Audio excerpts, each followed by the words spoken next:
Alléluia. Je vous salue tous dans le nom de notre Seigneur Sauveur Jésus-Christ. C'est avec assurance, avec fierté que je suis présent à ce lieu pour parler encore de notre Seigneur Sauveur. Et je compte aussi, par la grâce de Dieu, sur votre bonne discipline pour qu'on ait le calme. Seulement, si vous avez les pasteurs au quartier ici, je veux que vous les appeliez. Puisque ce sont eux qui nous ont tous menti jusqu'à ce que moi, je ne sorte de leurs griffes. S'il y a les prêtres, les bishops, les prophètes, les apôtres, mon Seigneur dans ce quartier, appelez-les. Pour qu'ils puissent nous dire véritablement qui leur a dit qu'ils sont hommes de Dieu. Alléluia. Abat les faux prophètes. Les prophètes de Baal. Les pasteurs voleurs. Un pasteur qui vend cailloux aux gens, c'est un pasteur voleur. Un pasteur qui promet des voyages aux fidèles, les pèlerinages aux fidèles, en Israël pour leur prendre de l'argent, c'est un voleur. Un pasteur qui prêche aux gens que le chrétien peut perdre le salut, c'est un voleur. Un pasteur qui enseigne que le chrétien n'a pas le droit de boire l'alcool, c'est un voleur. Un pasteur qui enseigne, alléluia, que le chrétien ne peut pas avoir plusieurs femmes, c'est un pasteur envoûté par l'enfer. Un pasteur qui dit que la femme peut prêcher est un ouvrier d'iniquité. Un pasteur qui dit que le chrétien ne doit pas porter chaussures pour aller prier, c'est un ami proche d'un fou de la forêt profonde. Alléluia.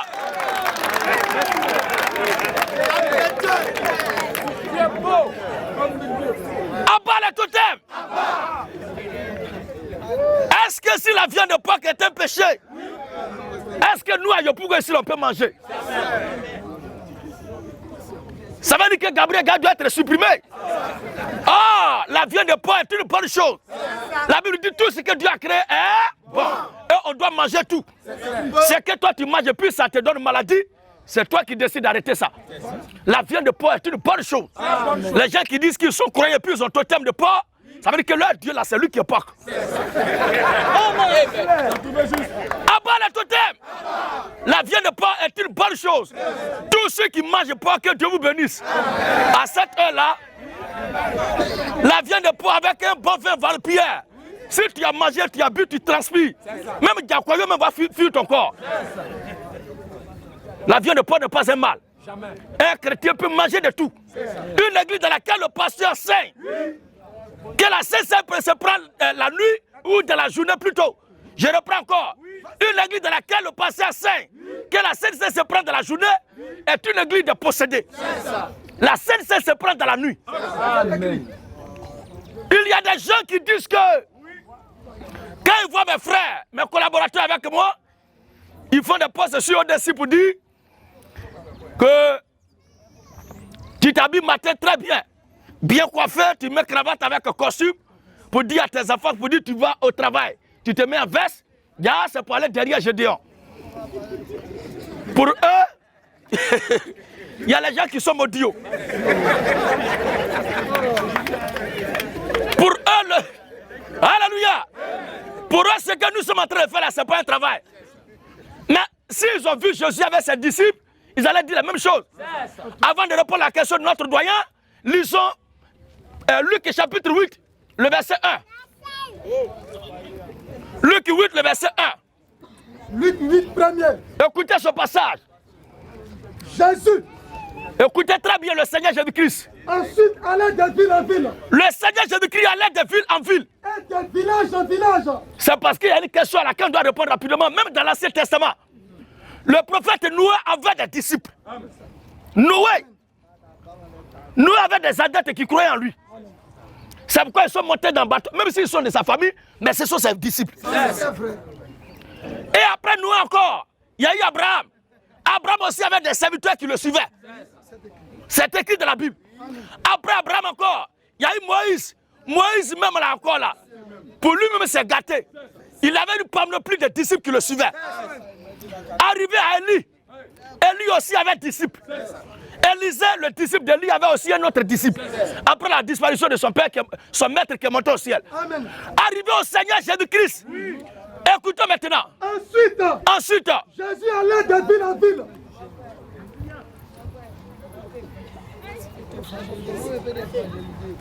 S'il vous plaît, les gars.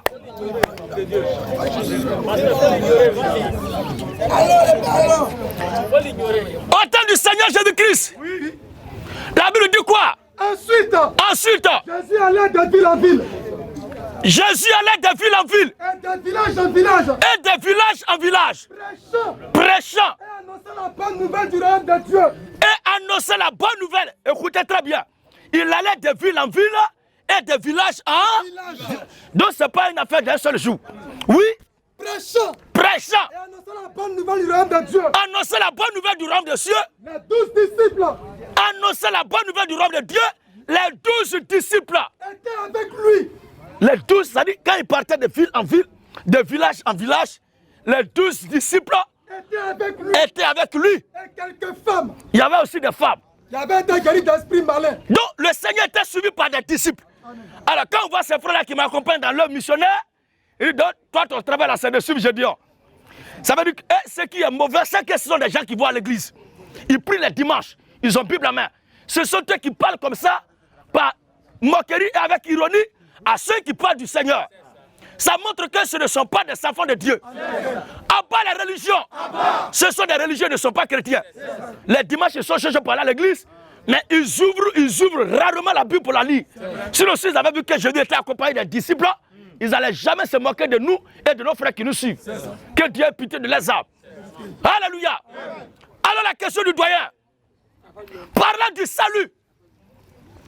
Pour parler si on doit perdre le salut, mais on ne doit pas le perdre, il faut d'abord définir ce qu'est le salut. Qui est-ce qui est le salut? Qu'est-ce que le salut? On va lire les Écritures. C'est la Bible elle-même qui va nous parler du salut. La Bible va nous présenter le salut. Parce que plein de pasteurs aujourd'hui ne savent pas ce que c'est le salut. C'est pourquoi ils se permettent d'aller à l'église pour dire qu'on peut perdre le salut. Si on perd le salut, entre toi le salut, qui possède son ami? Entre toi le salut, qui attrape son ami? Entre toi le salut, qui détient son ami? Alléluia. On commence. Luc 2, 25 à 28. Écoutez très bien, Luc 2. Et voici. Il y avait à Jérusalem. Un homme appelé Siméon. Cet homme était juste et pieux. Cet homme était juste et pieux. Il attendait la consolation d'Israël. Il attendait la consolation d'Israël. Et l'Esprit du Seigneur était sur lui. Siméon avait été divinement averti par le Saint-Esprit. Qu'il ne mourrait point. Afin d'avoir vu le Christ du Seigneur. Siméon veut entendre pousser par le Saint-Esprit. Et comme les parents apportaient le petit enfant Jésus. Pour accomplir à son égard ce qu'ordonnait la loi. C'était le jour de la présentation de Jésus au temple, parce qu'un enfant qui naît, tout mâle premier-né doit être présenté au Seigneur. Comme Jésus était le premier fils biologique de ses parents, oui. Alors Siméon. C'était un fils adoptif. Oui. Alors Siméon. Reçut Jésus dans ses bras. Siméon reçut Jésus dans ses bras. Béni Dieu et dit. Maintenant Seigneur. Tu laisses ton serviteur s'en aller en paix. Écoutez le vieux Siméon. Celui à qui la promesse a été faite.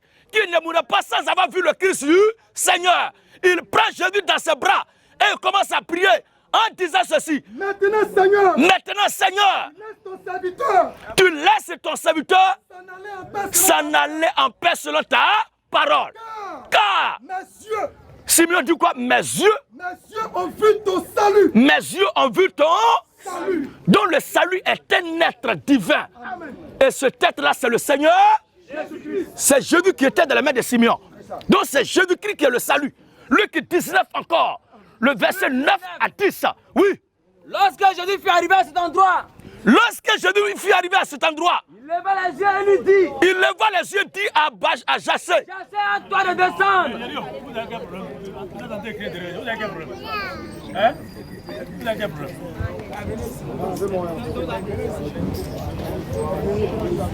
Vous voulez parler pour Babata, allez-y, vous avez quel problème?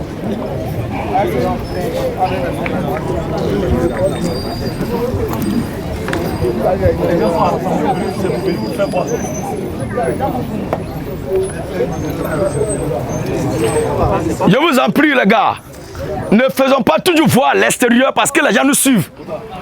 Ne faisons pas voir toujours à l'extérieur cet aspect barbare de l'Afrique. C'est pas bon. Il ne faudrait pas que quand les gens parlent de nous, les Noirs, on voit seulement la sauvagerie. C'est pas bon. Le désordre, le chaos, le trouble. Nous sommes venus pour exposer une doctrine. Si vous ne croyez pas en quelque chose dedans, nous sommes d'abord pour les échanges. C'est pourquoi nous sommes là. Nous ne sommes pas venus en guerre contre vous. Bien au contraire, nous sommes venus pour vous. Maintenant, s'il y a quelqu'un qui n'a pas compris quelque chose dedans, ou bien qui n'est pas d'accord avec quelque chose que nous développons, c'est le lieu devant tous les frères et les soeurs ici, de venir exposer ça. Peut-être que par ton bien, on va découvrir quelque chose de nouveau. C'est aussi simple que ça. Vous comprenez? Alors, on y va.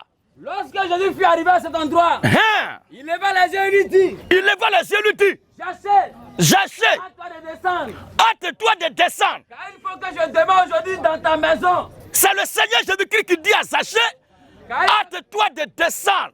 Car aujourd'hui, il faut que je demeure dans ta maison. Oui.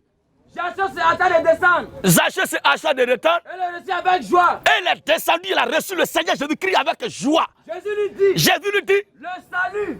Il dit Zachée, le salut est entré aujourd'hui dans cette maison. Il dit à Zachée, il dit aujourd'hui là, le salut est entré dans cette maison. Mais qui venait de rentrer dans la maison de Zachée? Donc le salut est un être qui se déplace d'un endroit A à un endroit B. Il s'agit de Jésus-Christ lui-même. Quand les gens disent qu'on perd le salut, ils ne savent pas entre eux, je dis là, qui tient qui. Voilà. Alléluia. Jean chapitre 10, le verset 24 à 30. C'est ça. Jean 10, 24 à 30. Écoutons ce passage. Mais vous ne croyez pas. Vous ne croyez pas. Parce que vous n'êtes pas de mes brebis. Parce que vous n'êtes pas de mes brebis. Mes brebis entendent ma voix. Mes brebis entendent ma voix. Je la connais. Je la connais. Mes brebis me suivent. Je leur donne la vie éternelle. Qui donne? Je leur donne la vie éternelle. C'est Jésus-Christ qui parle. Et elles ne périront. Le mot éternel va dire quoi?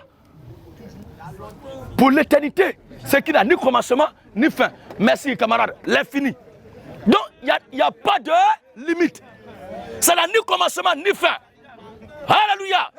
Vas-y frère. Je leur donne la vie éternelle. Je leur donne la vie éternelle. Et elles ne périront jamais. Elles ne périront jamais. Elles ne périront jamais.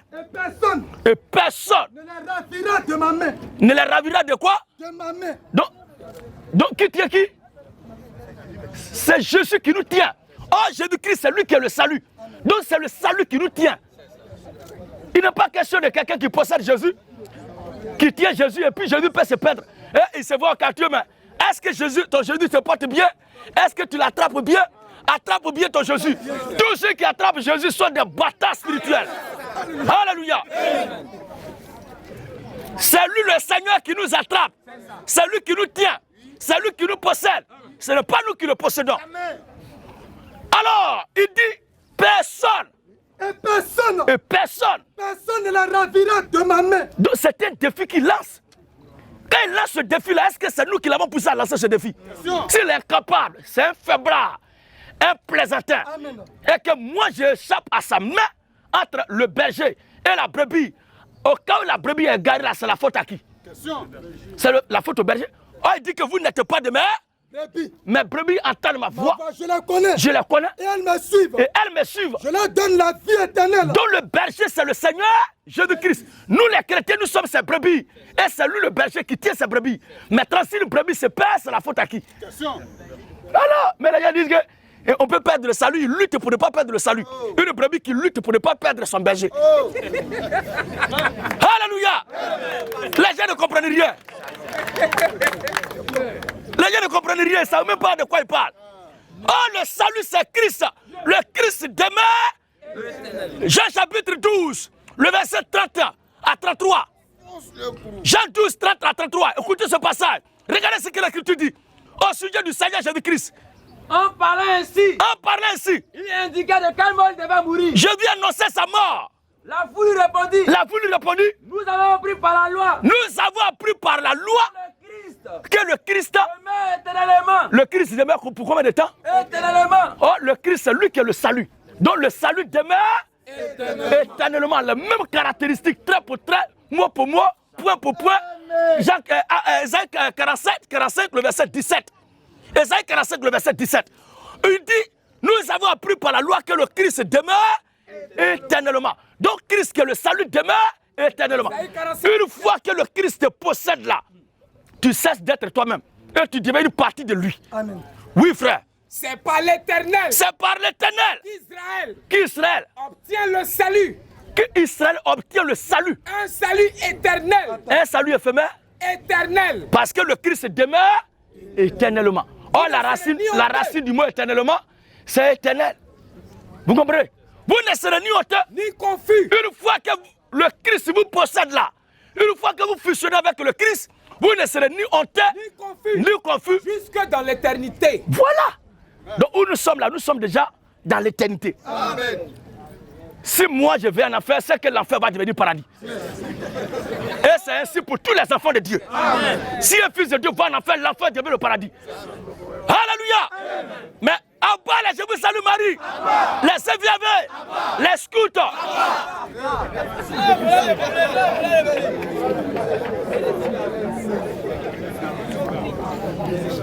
Monsieur Guillaume, où sais-je?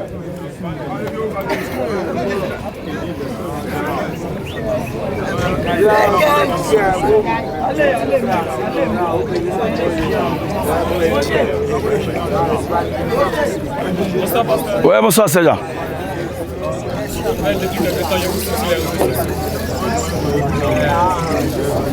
S'il vous plaît, écoutons M. Guilherou parler.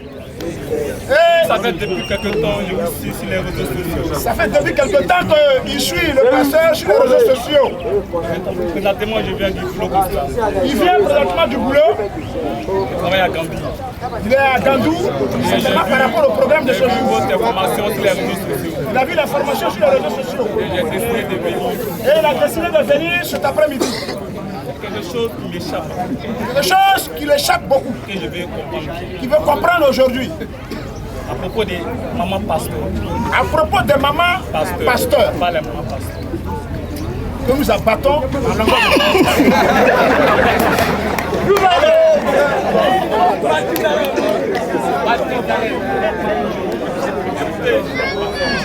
J'attends, on dit Esther.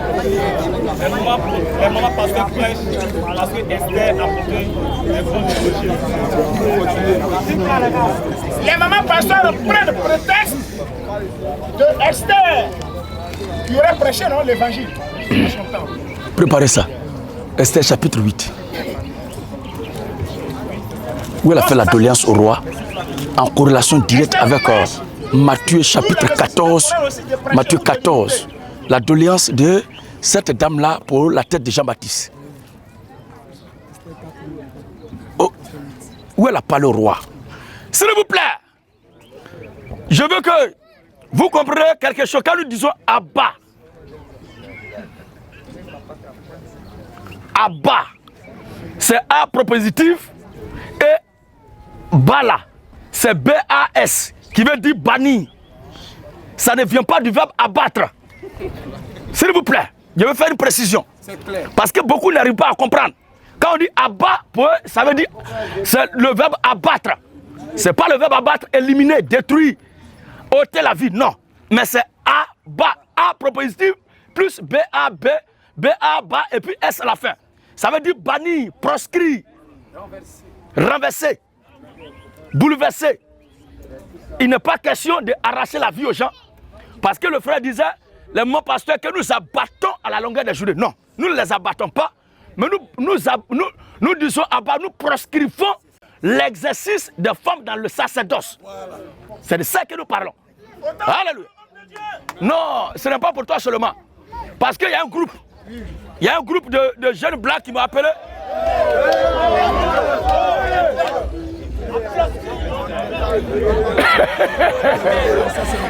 La proscrit.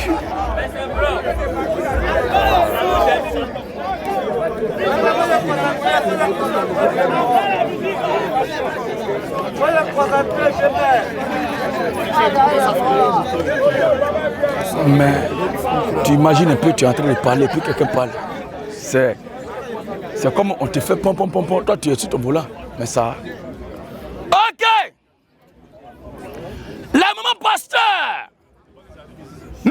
à bas. Le frère parlait de l'histoire d'Esther, qui aurait prêché l'évangile. Esther n'a pas prêché, frère. Elle a juste fait une requête. C'est ce qu'on appelle sujet de prière. Esther a fait une requête. Où nous sommes actuellement ici, on considère que nous sommes une assemblée. Et il y a une sœur qui est par exemple en Suisse ou bien en Amérique.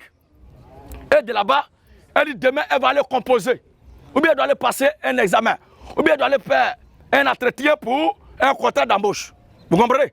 Maintenant elle appelle ici pour dire, ah, je veux que les frères et les sœurs qui sont à côté prient le Seigneur pour moi. Ils n'ont qu'à prendre un moment de jeûne pour prier pour moi. Est-ce que ça là c'est prêcher l'évangile? Oh, la Bible dit, prêcher la bonne nouvelle, celui qui croit qu'il sera baptisé sera sauvé. Esther l'a prêché là. Qui a cru en elle et puis elle l'a baptisé? On va voir. Esther 4, 14 à 15. Oui. Car si tu te tais maintenant, dit Mardochée, oui. Le secours et la délivrance.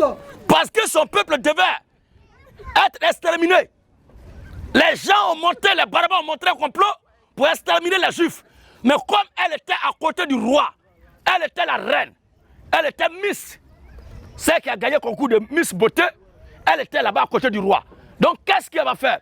Elle va user de sa posture de reine, de Miss, pour introduire une doléance auprès du roi.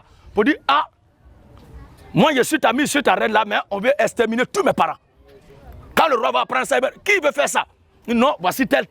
Donc c'est ce travail-là. Mais elle dit avant d'aller croiser le roi, pour lui parler de ça, elle demande que ses frères et ses soeurs soient en jeûne et prier pour elle. Vous comprenez? Oui. Si tu te tais maintenant, le secours et la délivrance. Le secours et la délivrance surgira d'autre part pour les Juifs. Et toi et ta maison. Toi et ta maison. Et la maison de ton père. La maison de ton père. Vous périrez. Vous allez périr. Et qui sait? Qui sait? Si ce n'est pas pour ces temps-ci que tu es parvenu à la royauté. Esther envoya dit à Mardochée. Esther envoya dit à Mardochée. Va. Et rassemble tous les Juifs. Et rassemble tous les Juifs. Qui se trouvent à Suse. Qui se trouvent à Suse. Et jeûnez pour moi. Voici la demande de cette sœur-là. Sans manger ni boire. Sans manger ni boire. Pendant 3 jours. Oh, aujourd'hui, dans les églises, les gens, ils prient. Ils mangent à chaque 18 heures, ils mangent à chaque 4 heures. Une bande de gourmands, ils font grève de faim, ils appellent ça jeûne prière. Ce n'est pas jeûne prière. Quand on dit 3 jours de jeûne là, c'est-à-dire simplement 48 heures sans manger, sans boire. Mais eux, ils mangent. À 4 heures du matin, à 18 heures encore, ils sont en train de courir sur le plat. Ça, c'est pas jeûne. Oui, frère. Jeûnez pour moi. Jeûnez pour moi. Sans manger ni boire. Sans manger ni boire. Pendant 3 jours. Pendant 3 jours. Ni la nuit. Ni la nuit. Ni le jour. Ni le jour. Moi aussi, je jeûnerai de même. Moi aussi, je jeûnerai de même. Avec mes servantes. Avec mes servantes. Puis j'entrerai chez le roi malgré la loi. Tu comprends maintenant, non? Puis je vais entrer chez le roi malgré la loi pour introduire la doléance, la plaidoirie pour mon peuple. Et si je dois périr, je périrai. Voilà. Et Mardochée s'en alla. C'est tout. C'est ça les gens appellent Esther à prêcher. Esther 7, 2 à 4. Oui. Ce second jour. Ce second jour. Le roi dit encore à Esther. Le roi dit encore à Esther. Pendant qu'on buvait le vin. Pendant qu'on buvait le vin. Quelle est ta demande, reine Esther? Voilà. Comme elle a prié Dieu là, avec ses frères, ils ont jeûné, prié, Dieu maintenant a touché le cœur du roi. Et c'est le roi lui-même qui lui demande, mais qu'est-ce que tu veux? Quelle est ta demande, reine Esther? C'est pourquoi le jeûne et la prière sont des choses qui font partie de la vie des chrétiens. Mais plein de pasteurs ont peur de jeûner et prier. C'est quand les fidèles sont malades, dit aux fidèles qui sont malades d'aller jeûner et prier eux-mêmes. Et d'autres meurent dedans. Ce sont des pasteurs méchants. À bas les bergers mercenaires! Les pasteurs mercenaires!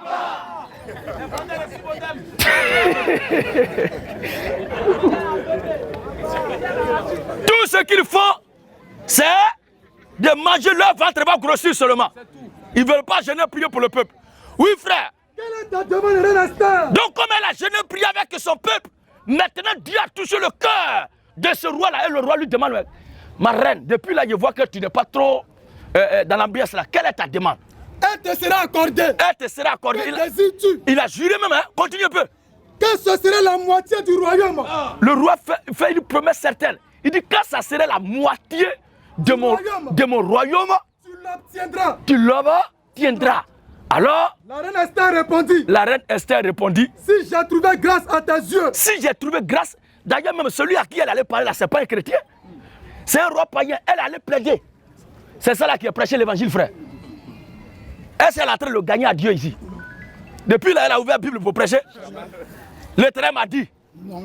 Ainsi par l'Éternel. La reine Esther répondit. La reine Esther répondit. Si j'ai trouvé grâce à tes yeux. Si j'ai trouvé grâce à tes yeux. Oh roi. Oh roi. Et si le roi le trouve bon. Si le roi le trouve bon. Accorde-moi la vie. Accorde-moi la vie. Voilà ma demande. Voilà. Et sauve mon peuple. C'est pas ce qu'elle avait causé avec ses frères avant d'aller jeûner prier. Voilà mon désir. Voilà mon désir. Car nous sommes vendus. Nous sommes vendus. Moi et mon peuple. Moi et mon peuple. Pour être détruits. Pour être détruits. Exterminés. Encore si nous étions vendus pour devenir esclaves. C'était mieux. Je me tairais. Si on était esclaves, c'était mieux. Mais l'ennemi. Mais on veut même, non seulement nous sommes esclaves, mais on veut maintenant nous exterminer. Alors le roi Cyrus prit la parole et dit à Esther. Et dit quoi? Qui est-il? Qui est celui-même qui veut détruire ton peuple? Et qui est celui qui se propose d'agir ainsi? Et Esther répondit. L'histoire, vous pouvez la lire après. L'oppresseur, c'est Aman. Voilà. Et c'est comme ça, le sort qu'il avait réservé aux Juifs est retombé sur lui-même. C'est comme ça qu'un enfant de Dieu est dans la difficulté, prie Dieu. Dieu prend le malheur qui était destiné à l'enfant de Dieu là et l'envoie ça sur ses ennemis. C'est ça qui est le retour à l'envoyeur. Ça là, c'est prêcher parole de Dieu à qui? Alléluia. Matthieu 14 maintenant. Matthieu 14 et 11. Oui. En ce temps-là. En ce temps-là. Hérode le tétrarque. Ici là, elle a joué ce rôle-là au plan positif pour le bien-être de son peuple. Mais il y a une femme aussi qui va jouer ce même rôle-là, mais de façon négative. Oui. Hérode le tétrarque, ayant entendu parler de Jésus, ayant entendu parler de Jésus, dit à ses serviteurs, Jean-Baptiste, il dit, mais est-ce que c'est pas Jean-Baptiste là? Il est ressuscité des morts. Ou bien, mais pourquoi les miracles se font par lui là-bas? Pour cela qu'il se fait par lui des miracles. Or, lorsqu'on célébrait l'anniversaire de la naissance d'Hérode, lorsqu'on célébrait l'anniversaire de la naissance d'Hérode, la fille d'Hérodias, dansa au milieu des convives. Elle a dansé striptease. Elle avait porté string sur bas de fer. Elle a dansé, qu'elle a dansé depuis qu'elle a calé comme ça. Le roi dit, il lui a applaudi. Elle prie à Hérode. Il dit, tout ce que tu veux, il faut donner parce que ce que je viens de voir là, c'est trop fort. De sorte qu'il promit. De sorte qu'il promit. Avec serment. Avec serment. De lui donner ce qu'elle demanderait. C'est pas la même chose. C'est pas le même serment là qui est là. L'autre dit, même si c'est la moitié de mon rôle, je vais te donner. Ici aussi, c'est la même chose qui revient. Oui. À l'instigation de sa mère. Là-bas, c'était une femme aussi. Ici aussi, c'était une femme. Là-bas, c'était une fille de Dieu. Ici, c'est une fille du diable. Oui. Elle dit. Là-bas, elle a plaidé pour faire vivre son peuple. Et ici, la fille du diable plaide pour faire mourir un homme de Dieu. Donne-moi ici. Donne-moi ici. Sur un plat. Sur un plat. La tête de Jean-Baptiste. La tête de Jean-Baptiste. Ce sont les mêmes demandes. Ça n'a rien à voir avec prêcher l'évangile. Vous comprenez, frère? 1 Corinthiens 14, le verset 33 à 39. Car Dieu n'est pas un Dieu de désordre. Dieu n'est pas un Dieu de désordre. Mais de paix. Mais un Dieu d'ordre. Comme dans toutes les églises des saints. Comme dans toutes les églises des saints. Que les femmes. Se taisent dans les assemblées. C'est Dieu qui a parlé. Car. Comme dans toutes les églises des saints, que les femmes se taisent dans les assemblées. Il y a les pasteurs qui disent. Oui, mais il y a les églises où ils disent non. Ça là, c'est à l'église de Corinthe que Paul s'est adressé parce qu'il y avait assez de désordre là-bas. Quand ça arrive là, il dit Paul s'adresse aux Corinthiens. Mais c'est quel passage de la Bible qui s'adresse à l'église de Kouté aussi? C'est ça. Demandez ça au pasteur de Kouté. C'est quelle partie de la Bible qui s'adresse à l'église de Yopougon? Ou bien aux églises de Côte d'Ivoire? Quand c'est comme ça, non, c'est Paul parlait de censure. Quand c'est la partie où Paul dit dépouillez-vous. Et que dans votre misère profonde, apportez tout ce que vous avez. Arrivez là, ils ne vont pas dire que c'est pour l'église de Corinthe. Hein. Ils vont dormir sur ça. Pour vider vos poches de tout le peuple qui est là. Abat les mafieux, les pasteurs escrocs, les pasteurs marmailleurs. Alléluia. Alors frère, que les femmes se taisent dans les assemblées. Que les femmes se taisent dans les assemblées. Car il ne leur a pas permis d'y parler. Il n'est pas permis aux femmes de parler. Mais qu'elles soient dans les assemblées. Mais qu'elles soient soumises. Selon que le dit aussi la loi. Ça veut dire qu'au temps de la loi, il n'y avait pas une femme qui occupait les fonctions sacrées. La sacrificature était remplie par des garçons, surtout de la tribu de Lévi. Ce n'était pas tout le monde. C'était des garçons seulement. Et c'est ce que l'Écriture réitère, rappelle en souvenir ici. Parce que le même Dieu qui a parlé dans l'Ancien Testament, c'est le même qui a parlé dans le Nouveau Testament. Et nous disons que le Seigneur Jésus-Christ est le grand Dieu des cieux manifesté en chair. Abba la Trinité. Dieu le Père, Dieu le Fils, Dieu le Saint-Esprit. Ces trois-là sont des imposteurs. Il y a un seul Dieu qui a joué tous les rôles. Alléluia. Et son nom c'est Jésus-Christ. Vas-y frère. Mais qu'elle soit soumise. Qu'elle soit soumise. Selon qu'elle dit aussi la loi. Selon qu'elle dit aussi la loi. Si elle veut s'instruire sur quelque chose. Si les femmes veulent s'instruire, il n'est pas mauvais qu'une femme, une fille de Dieu soit instruite dans la voie du Seigneur. Mais si elle veut s'instruire sur quelque chose, qu'elle introduise la Marie à la maison. À des distances kilométriques de l'assemblée. Car il est malséant à une femme de parler dans l'église. Attention. De parler dans l'église. Il est malséant. Ce n'est pas nous qui avons dit ça, mais ce passage a été écrit avant que la Côte d'Ivoire même n'existe. Est-ce de chez vous? Maintenant, vous qui voulez que les femmes prêchent à tout prix là, est-ce de chez vous? Que la parole de Dieu est sortie? Que la parole de Dieu est sortie? Est-ce à vous seul? Ou est-ce à vous seul? Qu'elle est parvenue? Qu'elle est parvenue? Si quelqu'un croit être prophète. Aucun pasteur de Kouté n'a répondu à cette question jusque-là. Eux luttent pour que les femmes prêchent. L'église est devenue maintenant une entreprise familiale. Quand le pasteur qui est le chef bandit n'est pas là, sa femme, la chef bandite, le chef de bandite vient pour gérer les affaires. Pourquoi la soeur qui va à quartier ne peut pas aussi gérer ça? Parce que c'est un club de petits voyous vicieux qui dirige l'église. Et quand sa femme est en train de mentir, il est à côté et dit alléluia. Vas-y maman. Quand le chef bandit aussi ment, la chef de bandit aussi, bandite aussi. Oui, vas-y papa. C'est une association de voyous. Ce ne sont pas des serviteurs de Dieu, frère. Vous faites bien de poser la question pour sauver vos têtes. Oui, frère. Est-ce de chez vous? Maintenant, vous qui voulez que les femmes prêchent l'Est de chez vous. Que la parole de Dieu est sortie. Que la parole de Dieu est sortie. Est-ce à vous seul? Ou est-ce à vous seul? Qu'elle est parvenue. Qu'elle est parvenue. Si quelqu'un croit être prophète. Si quelqu'un croit être prophète. Ou inspiré. Ou inspiré. Qu'il reconnaisse que ce que je vous écris. Qu'il reconnaisse que ce que je vous écris. Est un commandement du Seigneur. Est un commandement du Seigneur. Maintenant. Et si quelqu'un l'ignore. S'il y a des gens qui ne veulent pas accepter. Qui l'ignore. L'enfer aussi a été créé pour être habité. Amen. Il faut les gens qui refusent la parole de Dieu pour qu'ils partent en enfer. Sinon la femme n'a pas le droit de prêcher, frère. Amen. Voilà. Ok. Au suivant. Monsieur Kwao Fabrice.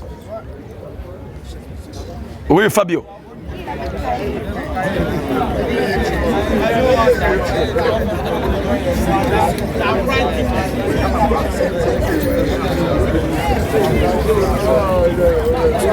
Oui, bonsoir Fabio.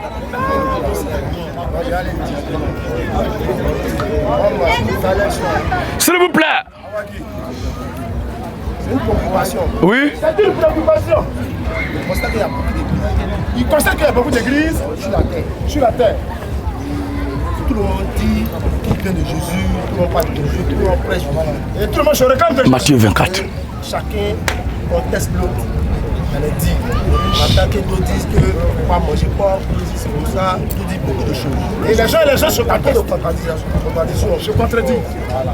Bon, ma question, c'est simple. Alors la question, sa question à lui, Jésus a dit, il revient bientôt. Jésus dit, il revient bientôt pour l'enlèvement de l'église. Pour l'enlèvement de son église. S'il revient, c'est quelle église va venir? Étant donné qu'il y a une confusion, il y a... Question intelligible.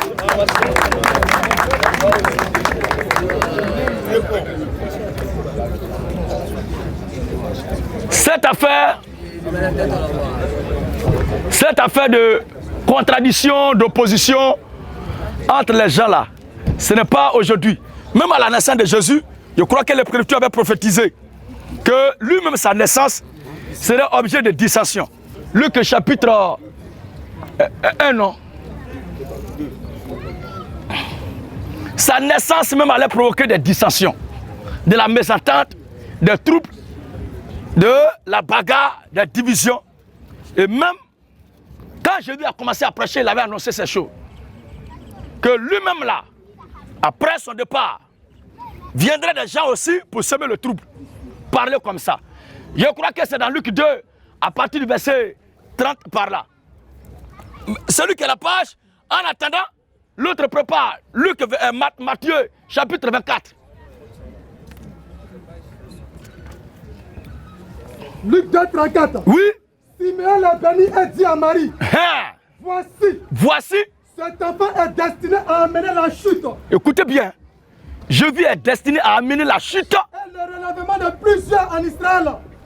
C'est-à-dire, son avènement là, lui, son affaire là, va provoquer la chute. Et le relèvement de plusieurs en Israël. Pendant que l'affaire de Jésus là égare un groupe, ça va sauver un groupe. Ensuite, Et à devenir un signe. À devenir un signe. Qui provoquera la contradiction. Vous entendez ça? Jésus va provoquer la contradiction. Amen. Dans tout le monde entier. Amen. Oui, c'est la question de lui. Parce que la question que tu as soulevée parlant de plusieurs églises qui existent, et d'entre toutes ces églises-là, laquelle Jésus viendra lever, avant de revenir à la conclusion qui est ta question, l'observation que tu as faite là, on va d'abord toucher un peu dedans, avant de revenir à la réponse. Matthieu chapitre 24. Matthieu 24, va dire verset 4. Oui. Jésus lui a répondu. Jésus lui a répondu. Prenez garde. Prenez garde. Que personne ne vous séduise. Que personne ne vous séduise. Car plusieurs viendront sous mon nom. Écoutez bien. Plusieurs viendront sous mon nom. Combien? Plusieurs viendront sous mon nom. Il y a beaucoup qui vont venir sous son nom. Disant. C'est moi qui suis le Christ. Comme il y a des voyous actuellement qui disent que ce sont eux qui sont le nouveau salut. Abat le nouveau salut. Abat. Le plus vieux ancien salut est toujours salut, c'est le Seigneur Jésus-Christ. Un prophète qui se déclare actuellement comme étant le salut de l'humanité, c'est un faux prophète. Quand nous on parle comme ça, c'est fidèle. Et ils aiment beaucoup pleurer sur nos murs, sur les réseaux sociaux. Quand je parle là, je dis, oh, ton père spirituel est comme ça, ton père spirituel est comme ça, tu es un plaisanteur. Mais un plaisanteur que toi, tu n'auras jamais le courage de venir confondre publiquement. Ton prophète qui dit qu'il est le salut actuellement là, c'est un prophète de Satan. Lui, il dit, il est venu enseigner à la femme la position qu'elle doit prendre en bas de son mari. Comme ça, ou on ne sait pas. Si c'est un gymnase, c'est sexuel. À bas le gymnase, c'est sexuel. Alléluia. Il dit aussi que avoir un zoo dans un pays est un péché. Regardez-moi des conneries comme ça. C'est ça qui est parole de Dieu. C'est pour ça que Dieu t'a envoyé. Tu as quitté un enfer étant exhibé par la puissance du diable. Au lieu de parler de ta malédiction, tu dis que Jésus a dit de ne pas avoir zoo dans un pays. Il dit libérez les zoos, sinon vous serez maudits. Il a parlé jusque-là. Les propriétaires et gardiens des zoos sont encore vivants. Il n'y a rien. C'est un menteur, c'est un plaisanteur. Abat les faux prophètes. Tous ceux qui disent qu'ils sont cris de minuit actuellement sont des prophètes de Satan. Sont des prophètes de Satan. Si tu m'attends, toi, son adepte, toi-même qui dis que tu es cri de minuit, je t'attends publiquement pour te prouver que ton ministère est loin et ne respecte même pas les Écritures concernant la prophétie de la fin des temps sur l'Église des Nations et de ce ministère glorieux que l'Église des Nations attend. Tu es un plaisantin de toi.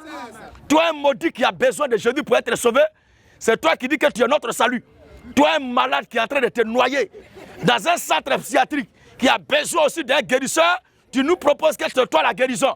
La guérison pour nous, les enfants de Dieu, c'est le Christ. Amen. Le salut des enfants de Dieu, c'est le Christ. Amen. La Bible dit Jésus-Christ est le même hier, aujourd'hui, éternellement. Il n'a pas dit qu'il prendra congé un jour pour que quelqu'un vienne prendre sa place en tant qu'un salut secondaire. À bas les saluts secondaires. Alléluia.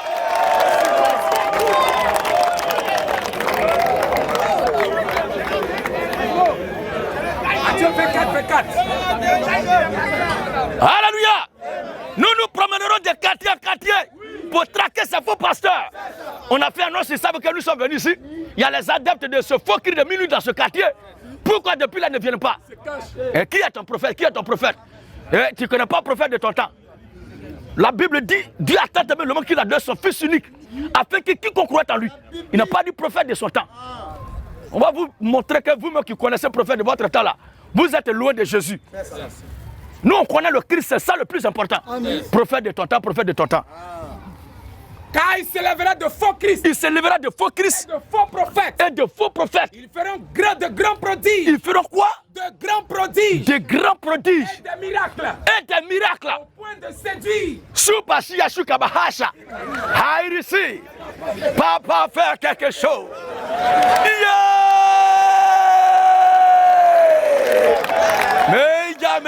Meja, professeur. Fou.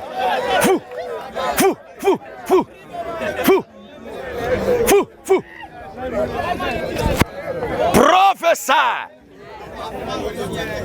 Donnez-moi un amen. Ça dit, ce n'est plus, la Bible dit dans Apocalypse que le Seigneur Jésus-Christ est l'amen. Lui demande qu'on lui donne un amen. C'est un esprit antichrist à outrance. Lui revendique la position du Seigneur Jésus-Christ. Et les vendus là aussi. Amen. Amen. On dit Amen, papa. Amen, papa. Et ça pourquoi il revendique Amen?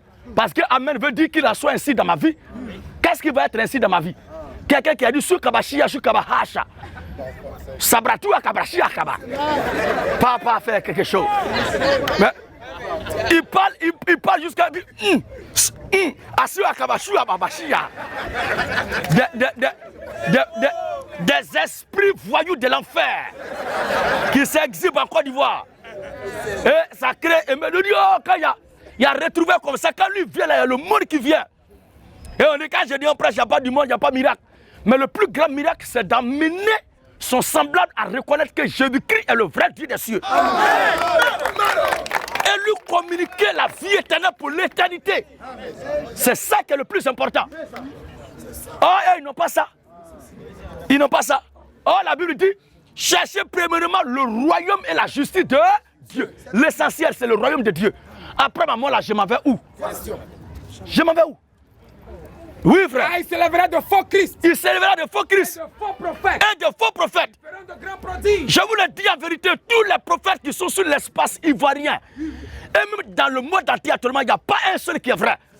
La création toute entière, je parle non d'Israël, mais les nations, attend la venue d'un seul et dernier prophète.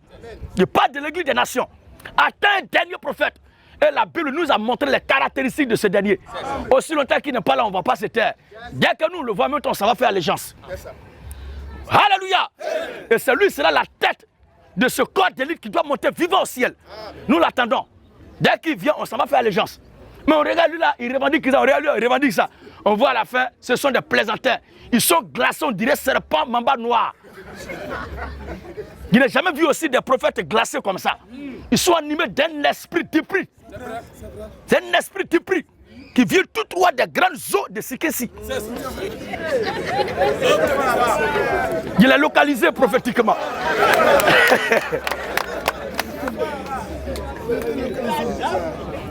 À bas les faux prophètes. Les prophètes d'épris. Nous les attendons publiquement. Parce que ce ministère est placé sur le sol du défi. Il y a des gens qui disent que l'évangile n'est pas de faire des débats de... Ah bon? L'évangile n'est pas de faire des contradictions. Mais la Bible dit que Jésus-Christ lui-même là, c'est là l'objet des contradictions. Frère, permettez que je lise ce passage-là. Acte 17, le verset 11. Et Acte 17, le verset 17 aussi. Et Acte chapitre 15, le verset 1 à 3. On va lire les trois passages. Et vous allez voir avec l'œil de la certitude. Répétez le passage. Acte 17, le verset 11. Acte 17, 17. Et Acte 15, le verset 1 à 3. Les trois passages, on va les lire. Acte 17, 11. Oui. Ces juifs avaient des sentiments. Ces juifs avaient des sentiments. Plus nobles que ceux de Thessalonique. Ces juifs avaient des sentiments plus nobles que ceux de Thessalonique. Ils reçurent la parole avec beaucoup d'empressement. Ils reçurent la parole de Dieu avec beaucoup d'empressement. Ils examinaient chaque jour les Écritures. Ils examinaient chaque jour les Écritures. C'est pourquoi quand nous prêchons, prenez note pour aller vérifier à la maison. Et quand ces pasteurs-là viendront pour vous emmerder, prenez ça. Pour leur poser la même question que vous nous posez, sachez très bien que la réponse que nous donnons est la vérité absolue. En matière de cette question que vous avez posée, ils ne trouveront pas une autre réponse. Et vous prendrez ça pour les cloîtrer. Et ils vont marcher doucement. Doucement pour sortir de chez vous. Prochainement, quand ils vont arriver, puis ils vont arriver là, devant votre porte, ils diront assurément qu'ici, là, lui qui essaie ne croit pas à la parole de Dieu. Parce qu'ils sont tombés sur quelqu'un qui les a confondus. Ils n'aiment pas la contradiction. Alléluia. Ils examinaient chaque jour les Écritures pour voir Si ce qu'on leur disait pour voir si ce qu'on leur disait était exact. Nous, on a examiné les Écritures pour voir si les contradictions ne sont pas bibliques. Est-ce que quelqu'un qui ne porte pas chaussures et puis dit Dieu lui a dit de ne pas porter chaussures, à moi qui ai porté chaussures, si on se croise, est-ce que l'Écriture ne m'exhorte pas à le soumettre à une rude épreuve? Oui, frère. Acte 15. Oui. Quelques hommes venus de la Judée. Quelques hommes venus de la Judée. Enseignez les frères en disant. Enseignez les frères en disant. Si vous n'êtes circoncis. C'est vrai que vous êtes chrétien, mais si vous n'êtes circoncis, Selon les rites de Moïse. selon la loi de Moïse, Vous ne pouvez être sauvés. vous ne pouvez être sauvés. Paul Paul et Barnabas Paul et Barnabas. Eu avec eux. Eu avec ces hommes-là. Un débat. Une vive discussion. Un débat et une vive discussion. Donc, débat, vive discussion. Toutes ces choses sont bibliques. Acte 17 premier. Acte 17, le verset 1er. Paul et Silas passaient par Apollonie. Paul et Silas se passaient par Apollonie. Et arrivaient à Thessalonique. Et arrivaient à Thessalonique. Où les Juifs. Où les Juifs. Avaient une synagogue. Où les Juifs avaient une synagogue. Et Paul y entra. Paul y entra. Et selon sa coutume. Et selon sa coutume. Pendant 3 sabbats. Il discutait avec ces Juifs. Voilà.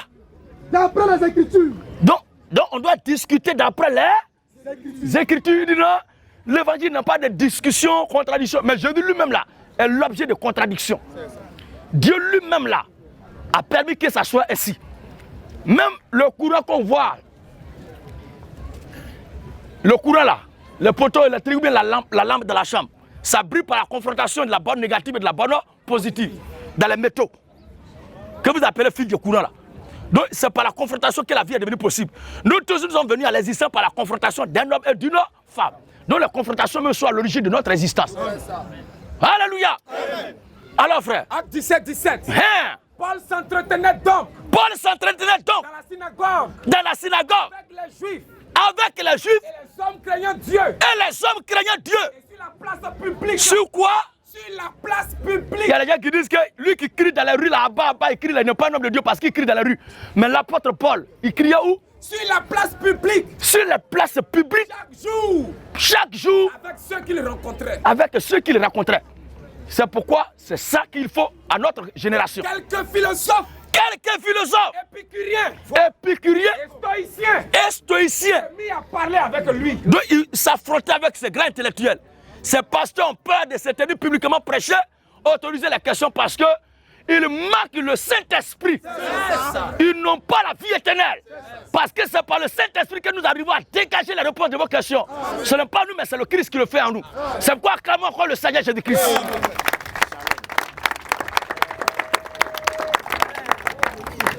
Alors ces églises qui sont versées ça et là, dans ces églises-là, quelle église Jésus va enlever?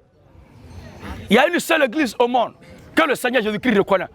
C'est cette église qui est née depuis l'an 33 de notre ère.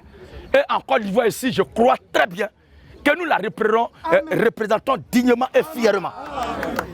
Si vous partez dans un coin et puis vous voyez des gens qui ne prêchent pas ce qu'on prêche là, quand vous partez sur les réseaux sociaux, ce qu'on prêche là, si vous voyez les gens prêcher le contraire de ça, ne voyez pas Satan ailleurs. C'est le diable qui est en train de parler. Parce qu'il n'y a pas de vérité. Je prends un exemple, hein. Regardez un peu. Si nous qui sommes là, je prends un exemple, hein. Nous sommes les enfants d'un même père. On a un seul papa. Nous tous, nous sommes sortis de ses entrailles. Est-ce qu'un d'entre nous peut avoir le sang d'un voisin? C'est parce qu'on a beaucoup d'enfants que chacun doit avoir son sang différent de celui du père. Mais ce qui nous lie à cette paternité-là, c'est le lien du sang. Vous comprenez? Quelles que soient les multitudes d'enfants de Dieu qu'on aurait sur la terre des hommes, ils doivent tous avoir une même vie en eux. C'est la vie de Christ. Et la vie de Christ se transmet par la doctrine de Christ. C'est pourquoi les enfants de Dieu se doivent d'avoir une même doctrine. Quiconque n'a pas la doctrine de Christ est un envoyé de Satan. Toutes les églises de Côte d'Ivoire, vous m'excusez de vous décevoir, mais je suis écœuré de voir que ces églises ne prêchent pas la vérité de Christ. Aujourd'hui, ce qui intéresse, c'est l'argent. Comment faire pour remplir les poches? C'est la course aux jetons. Et quand on parle, les gens disent, il est là, il critique les gens seulement. Qu'est-ce qu'il propose?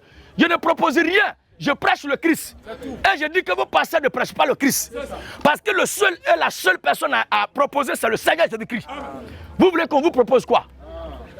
Alors, toute église qui ne prêche pas ce message que nous prêchons là, n'est pas une église de Christ. 2 Jean 1. Oui. 9 à 10. 9 à 10. Quiconque va plus loin. Je vous donne un conseil. Prenez note dans nos prédications et écoutez très bien notre message. Ensuite, quiconque va plus loin. Je vois les gens qui ont serré leur visage, ils ne sont pas contents. Ils sont fâchés en colère. Mais tu es fâché là, la seule façon d'exprimer que tu n'es pas content, c'est de venir ici pour exposer ta foi. Viens défendre ta foi. Nous, c'est ce qu'on croit là qu'on est en train de prêcher. Si tu penses que ce n'est pas la vérité, il faut venir nous aider aussi. Oui, frère. Quiconque va plus loin. Quiconque va plus loin. Et ne demeure pas dans la doctrine de Christ. Et ne demeure pas dans la doctrine de Christ. N'a point Dieu. C'est pourquoi il est très primordial pour tout chrétien de connaître la doctrine de Christ pour connaître aussi les circonférences et les limites à la fois de cette doctrine pour ne pas outrepasser. Vous comprenez? Mais les gens vont à l'église parce qu'ils ont un problème de maux de tête. Quelqu'un a prié pour eux, ils sont guéris. Quelqu'un a prié pour eux, ils voulaient travailler, ils ont eu travail. Donc ils ne cherchaient même pas à fouiller dans la Bible. Rares sont ceux qui ouvrent la Bible même pour la lire. Ils ne fouillent, ils n'ont pas lu la Bible. C'est pourquoi beaucoup vont vous trafiquer toujours. Alors, la seule église que le Christ reconnaît, c'est cette église-là qui prêche l'évangile pur, authentique du Seigneur Jésus-Christ. À part cette église-là, tous les autres, c'est la dénomination. Amen.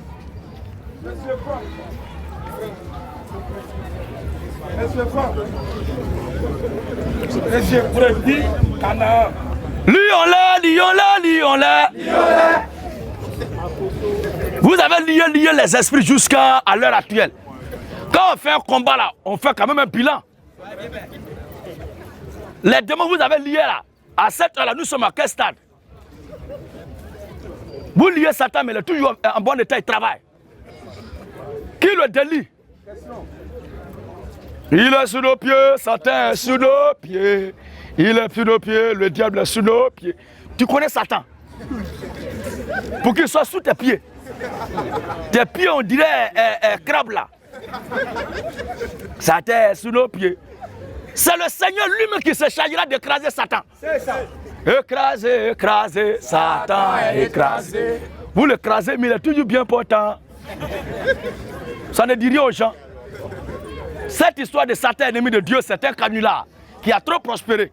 Satan n'est pas ennemi de Dieu. Jamais. Le diable est la créature de Dieu que Dieu utilise à son gré. C'est ça. Posez des questions, on va vous prouver ça. Tous ceux qui ne portent pas chaussures pour aller à l'église, ma prière c'est que vous marchez sur fil de courant détaché. En pleine pluie d'ailleurs. Bien électrocuté. Quand vous serez bien électrocuté, vos pieds vont devenir comme choukouya. C'est celui-là, vous allez comprendre l'importance des sabots que les cabris portent. Ah, vraiment, les cabris avaient raison. Oui, monsieur Grogbier. C'est pas Grogbier, c'est Bregbi.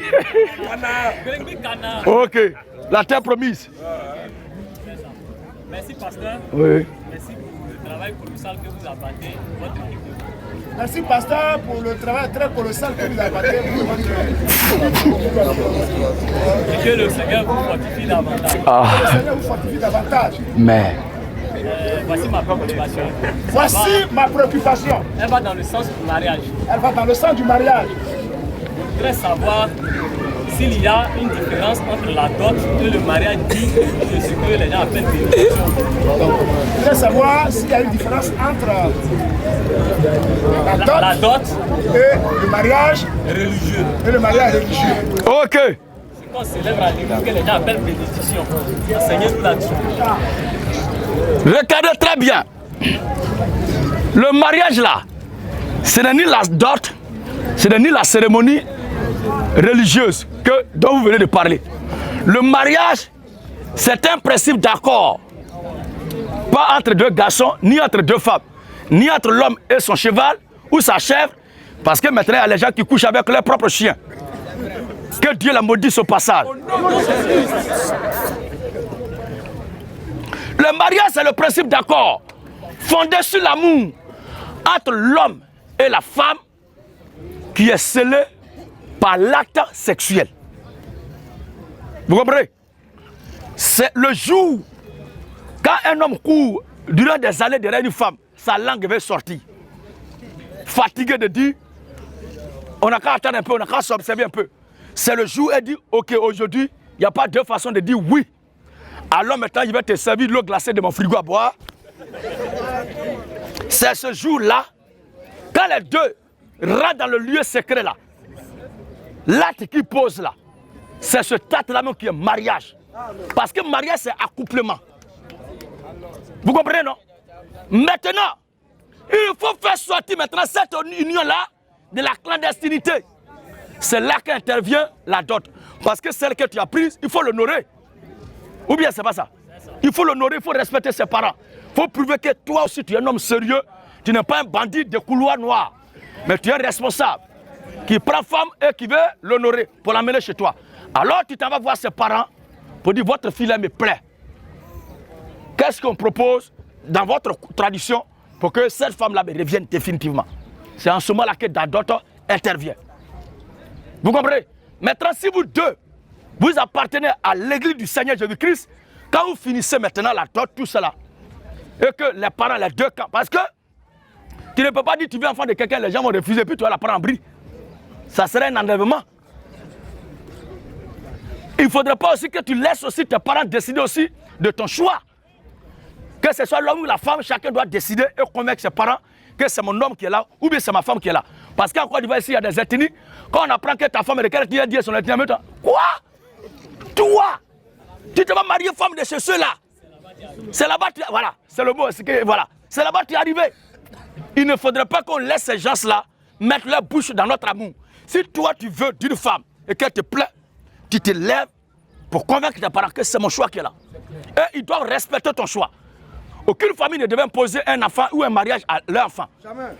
C'est dans ça que les couples sont dans l'hypocrisie. Alors si les deux parents s'accordent pour dire on est d'accord maintenant, prenez notre fille en mariage, c'est ce jour-là, vous prenez la main de cette dernière-là, vous partez devant votre église, devant votre pasteur, pour lui dire, ah, voici celle que je veux pour épouse définitivement, je viens de la doter, elle et moi on est déjà mariés, maintenant il faut que nous soyons présentés à l'église. Pour ne pas que, parce qu'il y a des gens là, ils aiment femmes et n'ont pas entretenu femme. Vous comprenez? Quand c'est bizarre, ils ne voient pas ça. Mais quand quelqu'un de sérieux commence à entretenir que ça brille tout à l'heure, des idées noires vont passer là dans leur tête. C'est ce jour-là, ils vont se jouer les vrais romantiques. Et les poètes romanciers, faire des longs discours. Alors pour couper la route à tous ces coupeurs de route là, qu'est-ce qu'il faut faire? Il faut la présenter devant toute l'assemblée. Et le pasteur prie pour vous. C'est comme ça la chose se fait logiquement. Sinon, aller à la mairie, ou le maire pose la question. Aminata, tu vas aimer Cana de tout ton cœur, de toute ta vie. À part lui, tu ne vas pas chercher un autre garçon. C'est lui seul, tu lui resteras fidèle jusqu'à la fin de tes jours. Elle dit oui. Cette question est normale. Maintenant, toi, l'homme, va te poser la même question.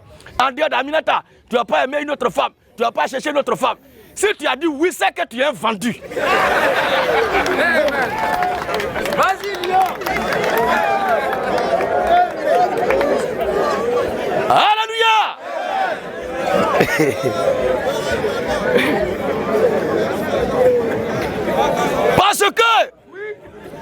Parce que l'homme étant le chef de la femme, il peut prendre autant de femmes qu'il veut s'il a les moyens. Donc on ne devait pas lui demander à part Minata, tu ne vas pas chercher l'autre femme. Ça serait une façon de profaner sa dignité. Il y a quelque chose moi qui me dépasse quoi. Quand on parle de polygamie, les femmes ne se plaignent pas. Hein. Mais ce sont les hommes qui se plaignent. Un responsable de société, on dit moi ton entreprise là tu peux recruter. Il dit oh c'est quoi ça? Et ce qui est mauvais ce matin, tout à l'heure quand on venait là, vers, comment on appelle ça? L'Oup-Afrique là, il y a un gars qui a, oh, vraiment ça fait pitié. Un garçon qui a abandonné l'usage normal d'être garçon, lui ses femmes il veut devenir maintenant. Il a regardé jusqu'à... Ça m'a fait pitié. C'est parce que le feu était rouge qu'il traversait, sinon il allait limer sa tête.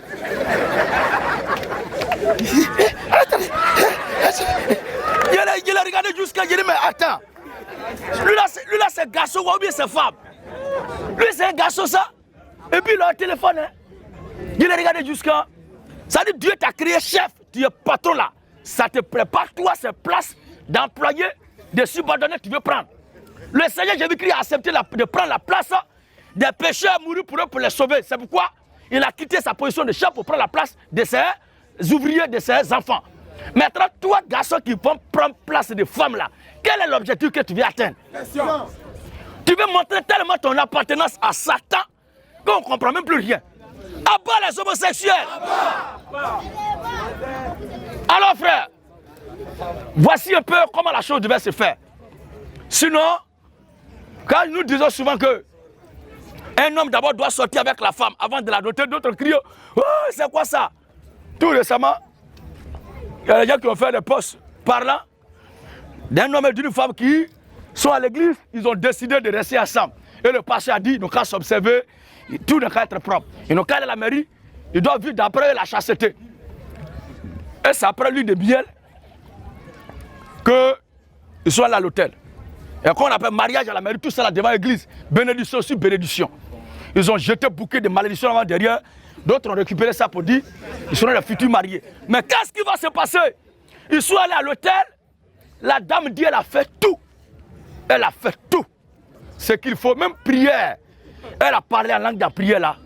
Mais l'homme là, depuis qu'il est né, il n'a pas connu le sens de se mettre au garabou. Son truc, il ne s'est jamais levé. Et c'est dans ça, elle s'est mise. Maintenant, qu'est-ce qu'elle va faire? Elle ne peut pas aussi venir le livrer devant l'Assemblée. Et dans ça, elle dit qu'elle a décidé de se retirer de l'église. Ça fait pitié. Or, si les deux avaient pris le temps, moi, je n'ai pas dit de coucher avec la femme pour la laisser. Je dis avant de la doter, il faut coucher avec elle. Il faut être sûr que ce n'est pas garçon, mais c'est femme.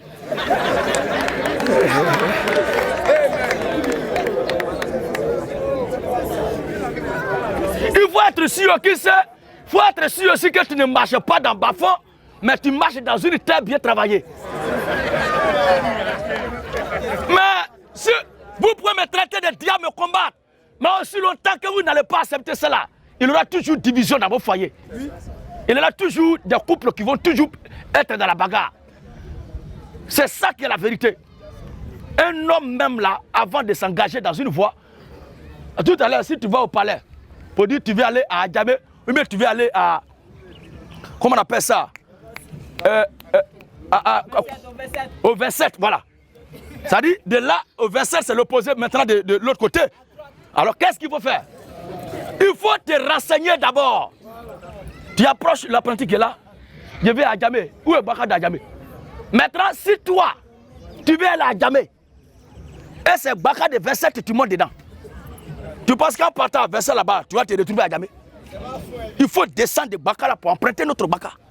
Alors pour éviter ces conneries-là, il faut être sûr dès le départ que c'est dans Baka d'Adjamé que tu montes. Alléluia! Quand on parle comme ça, les gens disent ah, mais ça c'est... Il veut dire qu'on n'a qu'à goûter les femmes.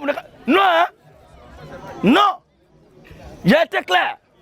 Parce que dans la Bible, c'est ce que la Bible dit. Amen. Comment?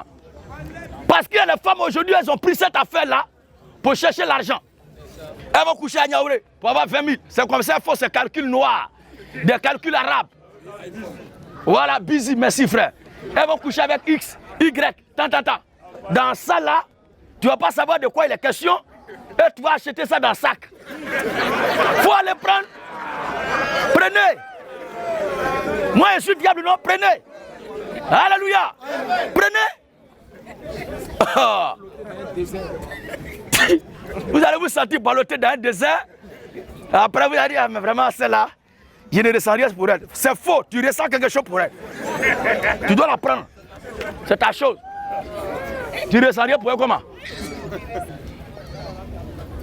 Oh, si ces femmes-là quand même vivaient dans la discipline et rangeaient un peu leur vie, il suffit au moins 2 ou 3 mois d'abstinence comme ça, je pense qu'elles vont retrouver leur carrure d'une femme qui va retenir l'homme. Mais elles vivent de ça au jour le jour. Parce que le mal a gagné la société.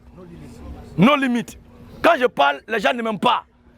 Mais je ne prêche pas pour que vous m'aimez. Il y a d'autres qui disent on est d'accord avec toi, mais sur cette partie-là, on n'est pas d'accord. Est-ce que moi, j'ai prêché une fois pour que je sois d'accord avec vous?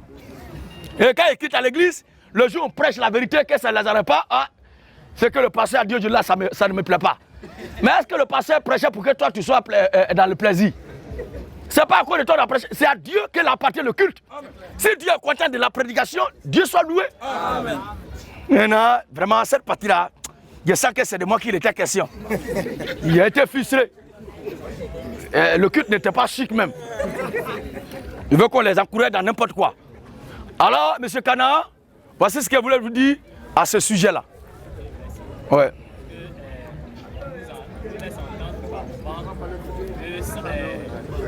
En dehors du mariage à l'église, c'est un mariage qui n'est pas reconnu, c'est un mariage que Dieu ne reconnaît pas. En fait, c'est un mariage de sort.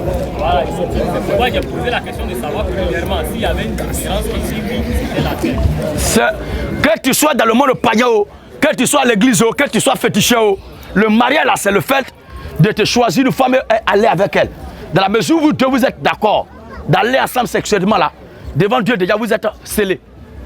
Maintenant, il faut honorer cette dernière-là, puisque c'est elle qui t'accompagne. Il faut l'honorer maintenant, partant voir ses parents pour demander sa main. Maintenant, l'église est témoin de votre union. C'est en cela que l'homme de Dieu bénit. Voilà. Madame Chomandé. Bonsoir, frère Mandé. Ma préoccupation est la suivante. Très souvent, je regarde vos vidéos. Très souvent, il regarde vos vidéos. Et la dernière fois, j'ai regardé une de vos vidéos. Et la dernière fois, il a regardé une de vos vidéos. Où le titre c'est écrit l'apôtre Sobel Agodio et ses enfants.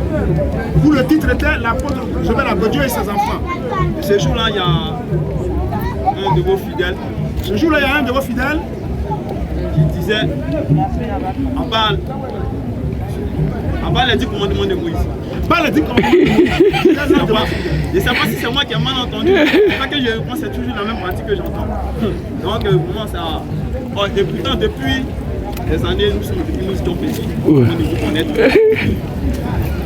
On entend à l'église que les 10 commandements, celui qui ne respectait pas les 10 commandements, n'était pas un enfant de Dieu.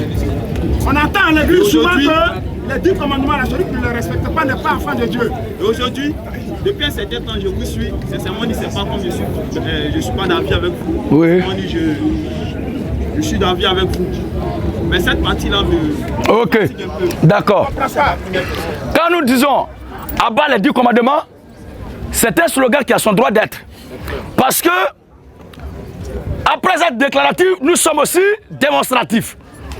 On ne peut pas dire à bas les 10 commandements et expliquer le pourquoi est-ce qu'on pousse ce slogan-là. Les 10 commandements, les pasteurs, les prêtres, les monseigneurs, comme tu le disais, depuis que nous étions tous aussi petits, on nous disait que c'est en observant scrupuleusement les 10 commandements de Moïse qu'on hériterait le royaume de Dieu. Avec le temps, quand le Seigneur nous a fait grâce de découvrir la vérité de sa parole, nous avons constaté que les 10 commandements en réalité ne peuvent sauver personne. Alléluia. Jean chapitre 1, le verset 17 à 18. Car la loi a été donnée par Moïse. Jean chapitre 10, le verset 9 à 10. Car la loi a été donnée par Moïse. La grâce et la vérité. Mais la grâce et la vérité sont venues par Jésus-Christ. La grâce et la vérité sont venues par Jésus-Christ. Est-ce que vous suivez bien? Entre la grâce et la loi, qu'est-ce qui est sévère?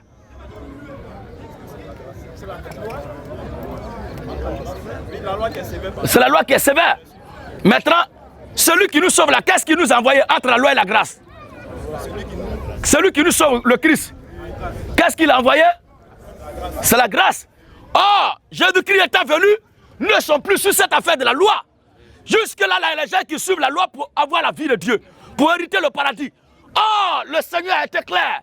La grâce et la vérité sont venues par Jésus-Christ. Tandis que la loi a été donnée par Moïse. Nous ne sommes pas les contemporains de Moïse. Mais on lit d'abord Jean chapitre 10. Jean 19 à 10. Vite. Je suis la porte. Romains chapitre 3, le verset 18 à 19. Romains 3, 18 à 19. Et toi, tu vas nous lire aussi dans les Saintes Écritures, Galates chapitre 3. Jean 19 à 10. Oui. Je suis la porte. Je suis la porte. Si quelqu'un à partir du verset 23. Je suis la porte. Si quelqu'un entre par moi, il sera sauvé. Est-ce qu'il a dit une porte? Mais dit, si quelqu'un, je suis la porte. Je suis la porte. Si quelqu'un entre par moi, il sera sauvé. Il sera sauvé. Donc pour être sauvé, il faut entrer par Jésus-Christ. Si la loi de Moïse était une autre porte, il allait dire par moi et par la loi de Moïse. Mais l'unique porte d'accès dans le divin séjour, c'est le Seigneur Jésus-Christ. Oui, frère. Romains 3, 19. C'est pas terminé. Je suis la porte. Je suis la porte. Si quelqu'un entre par moi, il sera sauvé. Oui. Il entrera. Et il sortira. Et il trouvera des pâturages. Le voleur ne vient que pour dérober. Égorger, détruire. Moi, je suis venu afin que les brebis aient la vie. Et qu'elle soit dans l'abondance. Voilà. Je suis le bon berger. Je suis le bon berger. Il n'y a pas deux. Le bon berger donne sa vie pour ses brebis. Je suis le bon berger. C'est bon, frère. Amen. Le bon berger, c'est ça. Il est le bon berger. Et c'est lui que nous devons suivre. Ils n'ont pas dit, je suis un bon berger pour dire qu'il y en a plusieurs. Mais je suis le bon berger. Il est l'unique berger en qui nous devons placer notre foi pour que nous soyons sauvés. Romains chapitre 3, le verset 10 à 19. Or, Tu as ça? La loi était un pédagogue pour nous conduire à Christ. Prépare. 23. Mais attends d'abord, il n'a qu'à dire ici. Or, Or, nous savons que nous savons que tout ce que dit la loi, tout ce qu'a dit la loi de Moïse, elle le dit la loi s'adresse. à ceux qui sont sous la loi. La loi le dit à ceux qui sont Sous la loi. sous la loi. Afin que toute bouche soit fermée. Mais est-ce que nous là, nous sommes sous la loi? Est-ce que nous sommes sous la loi? La loi s'adresse à ceux qui sont sous la loi. Mais est-ce que nous les chrétiens, nous sommes sous la loi? Oui. Afin que toute bouche soit fermée. Romains chapitre 6, le verset 11 à 13. Et 13 à 14. 13 à 14. Romains 6, 13 à 14. On va voir si nous les chrétiens, nous sommes sous la loi. Parce que la loi s'adresse à un groupe d'individus. Et c'est ce groupe-là qui se doit de respecter, d'obéir à la loi. Pour plaire à Dieu. Mais personne des contemporains de la loi n'a été capable de respecter la loi. Et personne jamais n'a été justifié au temps de la loi. La loi produit la colère parce que personne ne peut la respecter. Alléluia. Mais la grâce produit l'amour de Dieu. C'est pourquoi Jésus-Christ est la grâce de Dieu manifestée pour nous. Amen. Oui. Romains 6, 14. Hein. Car le péché Car le péché, n'aura point de pouvoir sur vous. le péché n'aura point de pouvoir sur vous. Puisque vous êtes Puisque vous êtes non sous la loi, non sous la loi, mais sous la grâce. mais nous sommes sous la grâce. La loi n'aura pas de, le péché n'aura pas de pouvoir sur nous parce que nous sommes non sous la loi, mais sous la grâce. Vous comprenez? Nous ne sommes pas sous la loi, mais nous sommes sous la grâce. Oui, Galates 3. 23. Oui. Avant que la foi vint, Avant que la foi vint, nous étions enfermés nous étions enfermés sous la garde de la loi. sous la garde de la loi, En vue de la foi en vue de la foi devait être révélée. qui devait être révélée. Ainsi la loi Ainsi la loi, a été comme un pédagogue. tu comprends bien? Pédagogue, ça dit un tableau, un pont, une liaison. Où tu es là, c'est un exemple, c'est pas ce que tu souhaites. Tu allais jouer au foot et ton pied s'est déplacé. On met plâtre dedans et tu prends la béquille pour marcher. Tu vois? Tu marches à la béquille jusqu'à ce que ton pied se retrouve. Jusqu'à ce que tu retrouves l'agilité de ton pied. Une fois que tu es guéri et que ton pied se porte bien, tu vas tout utiliser béquille là. Je prends béquille là, je jette ça dans un gros trou. C'est comme ça la loi. La loi était comme la lettre que Dieu a envoyée pour que son peuple s'adresse à lui. Un père de famille qui est en Europe, il envoie ses coordonnées pour dire, si vous mes enfants vous avez besoin de moi, voici mon contact, appelez-moi. Tu comprends? Si tu as besoin de quelque chose, qu'est-ce que tu fais en tant que l'enfant de ce dernier?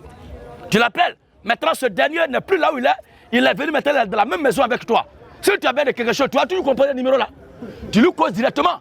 Donc la loi était là comme numéro de téléphone pour le joindre pendant qu'il n'était pas là. Maintenant, Dieu étant venu à la personne de Jésus-Christ, nous jetons ce numéro-là et nous causons directement avec lui. Alléluia. Ainsi la loi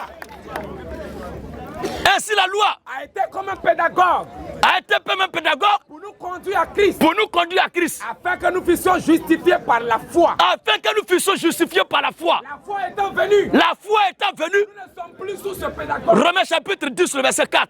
La foi étant venue, nous ne sommes plus sous ce pédagogue. Nous ne sommes plus sous ce pédagogue. Romains 10, 4. Oui.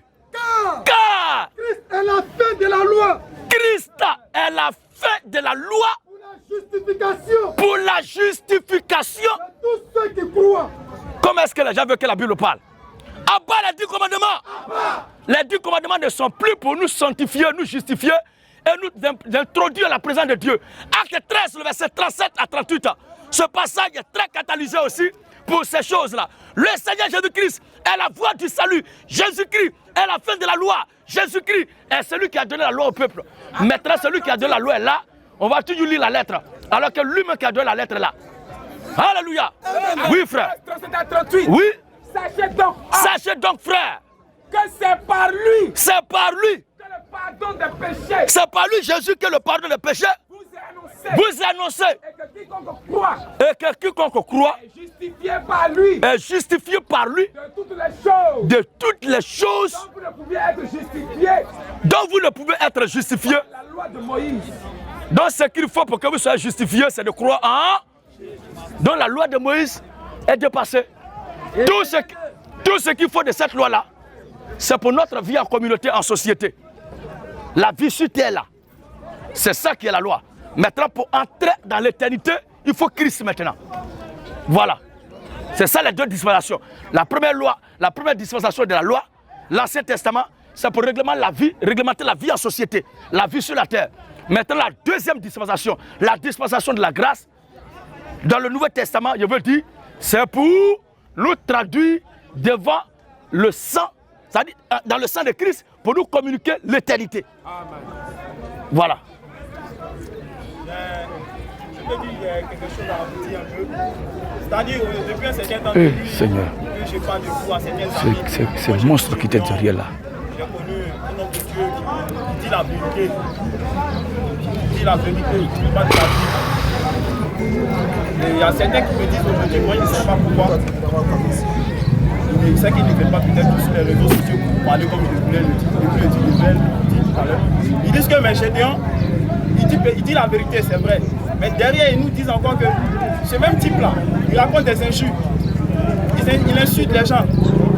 J'ai regardé une de vos vidéos dans le temps où vous dites, où certains de vos collègues ont demandé, quand tu rentres chez toi et que tu constates chez toi que tu as un voleur, tu es en train de te dérouler ta télé, tu veux s'emparer de ta télé pour aller. Moi, en fait, je fais un faux par là. Donc, je demande, ce monsieur-là, comment tu l'appelles? Il m'a répondu, c'est un voleur. Et si c'est un voleur, tu ne vas pas crier, monsieur, depuis matin, tu crieras voleur. Moi, je pense que c'est le combat que je suis en train de faire. Mais comme nous sommes sur les réseaux sociaux, vous répondez pour moi, mais vous répondez pour lui. Quand je suis dernier, je vais lui remonter sur vous. Les raisons pour lesquelles quand vous parlez d'une personne, et quand vous essayez de parler, vous dites Modia. Il y a ces paroles que vous dites souvent, Modia. Et il y a un ami qui m'a dit aujourd'hui, au lieu du service, que Gédéon, je me souviens que j'ai suivi une de ces vidéos où il a dit, ma pochette que j'utilise, ça empêche ta maman d'aller sur ton papa. Il y a une vidéo de ce genre Est-ce que ma pochette va empêcher ta maman d'aller un truc comme ça? J'ai un peu oublié les paroles. C'est basé là-dessus pour me dire, ce monsieur que tu écoutes, tu suis là, c'est pas digne d'un homme de Dieu. Parce que lui, son nom, selon lui, son nom, a un bouquin à la maison, ou dans ses bouquins, dans ses cahiers, dans ses roman, tout ce qu'il ne sais pas comment il appelle ça. est écrit comment on peut distinguer un homme de Dieu. Un pasteur à son caractère, un prophète à son caractère, un évangéliste ou un évêque à son caractère. Maintenant, comment lui qui dit être pasteur ou bien homme de Dieu fait sortir des paroles, des injures, que ce n'est pas biblique. Donc, ok. Moi, je suis trop petit pour... Je comprends ta préoccupation. Je vais répondre rapidement. Avec quelques extraits bibliques. Nous-mêmes là, ce qu'on fait là, on n'a pas encore fait quelque chose, déjà les gens se plaignent. C'est parce que les mentalités sont sensibles. À commencer d'abord par Jean-Baptiste. Parce qu'il faut dire que c'est ça, les gens se basent là-dessus. Oui, Ézéchiel d'abord. Ézéchiel, chapitre 2, verset 2 à 4. Et dans le Nouveau Testament. Ézéchiel 2. Oui. 2 à 4. Écoutez bien. Il me dit. C'est pas Satan, mais c'est l'Éternel qui me dit. Fils de l'homme. Fils de l'homme. Tiens-toi sur tes pieds. Tiens-toi sur tes pieds. Et je te parlerai. Comment ce verset 1, on va savoir qui parle là. L'Éternel me dit. L'Éternel me dit. Fils de l'homme. Fils de l'homme. Tiens-toi sur tes pieds. Tiens-toi sur tes pieds. Et je te parlerai. Et je te parlerai. Dès qu'il m'eut adressé ces mots. Dès qu'il m'eut adressé ces mots. L'Esprit entra en moi. C'est l'Esprit de Dieu qui est entré en lui. Hein. Et Oui. il fit tenir sur mes pieds. Hein. J'entendis. J'ai entendu. C'est lui qui me parlait. Il dit quoi? Il me dit. Il me dit. Fils de l'homme. Fils de l'homme. Je t'envoie vers les enfants d'Israël. Les enfants d'Israël, ce sont les êtres humains, mais ce sont des animaux. Ce sont des êtres. Merci. Oui. Je t'envoie vers ces peuples rebelles. Je t'envoie vers les enfants d'Israël. Vers ce peuple rebelle. Qui se sont révoltés contre moi. Qui se sont révoltés contre moi. Eux. Leur père ont péché contre moi. Oui. Jusqu'au jour même. Jusqu'au jour même où nous sommes. Ce sont des enfants. Ce sont des enfants. À la face impudente. À la face impudente. Oui, on dit. Endurci. Ils ont front dur. Au cœur endurci. Je t'envoie vers eux. Oui. Et tu leur diras. Tu leur diras. Ainsi parle le Seigneur l'Éternel. Ainsi parle le Seigneur l'Éternel. Qu'ils écoutent. Qu'ils écoutent. Ou qu'ils n'écoutent pas. Et qu'ils n'écoutent pas. Car c'est une famille de rebelles. Une famille de rebelles. Ils sauront. Ils sauront. Qu'un prophète est au milieu d'eux. Oui. Et toi, fils de l'homme. Toi, fils de l'homme. Ne les crains pas. Ne les crains pas. Ne crains pas les discours. Ne crains pas les discours. Quoi que tu aies auprès de toi. Quoi que tu aies auprès de toi, des ronces ce sont les enfants d'Israël que Dieu appelle des ronces et des épines. et des épines. C'est pas terminé. Que tu habites Que tu habites, avec des scorpions. ils sont appelés quoi encore? Entre scorpions puis Modia. Modia, ça c'est le langage ivoirien de Noussia qui veut dire maudit. Si c'est maudit, là, on va donner ça. Vous comprenez, non? Alléluia.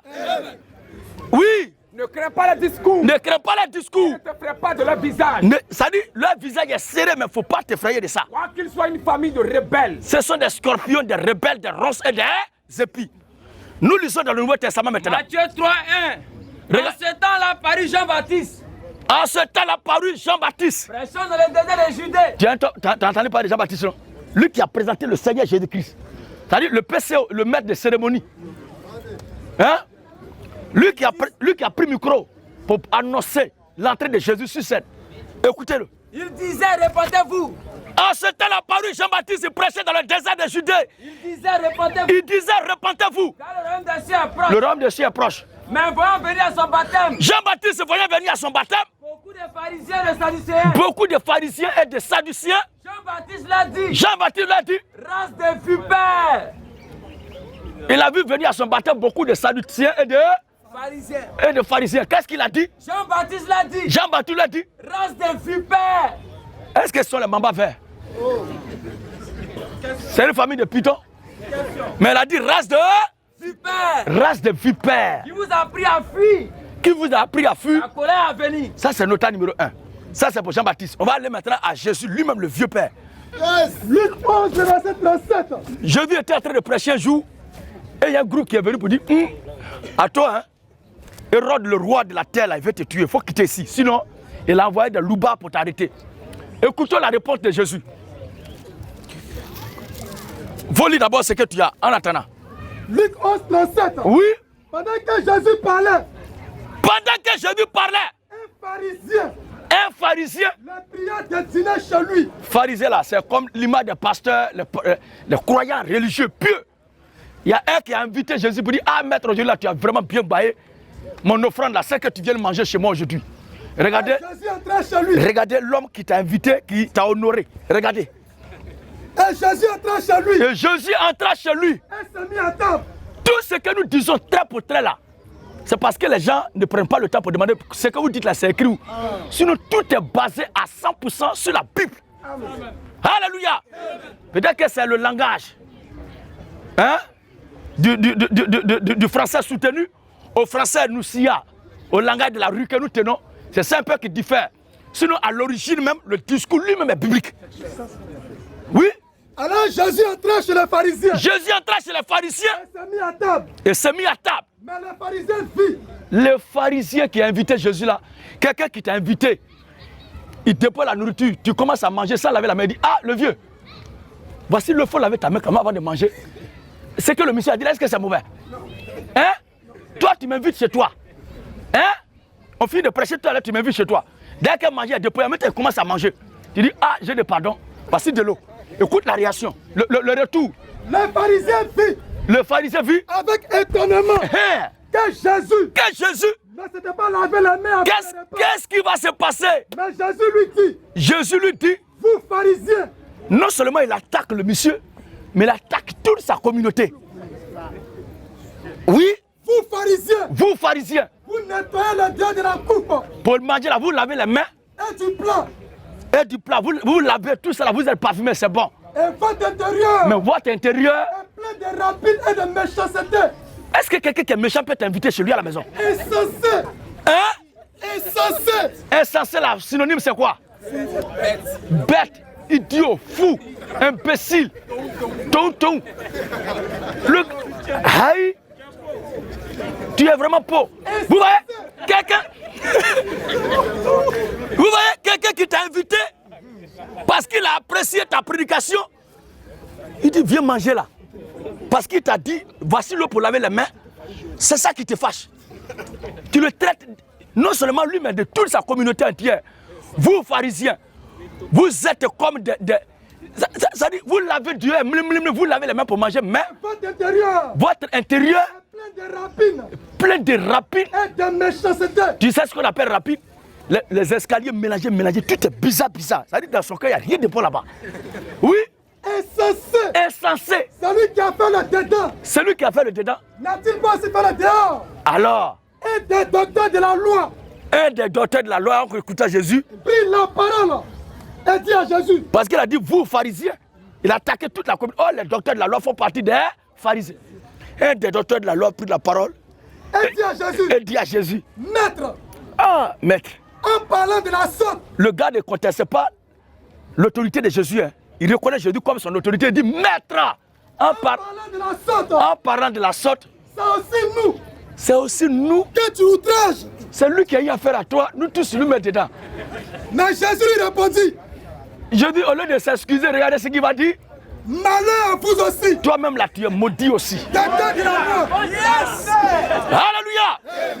Malheur à vous aussi, maudit soyez vous aussi, docteur de la loi. Parce que vous changez la zone d'un fardeau difficile. Ça dit, il avait gardé dans, il cherchait occasion.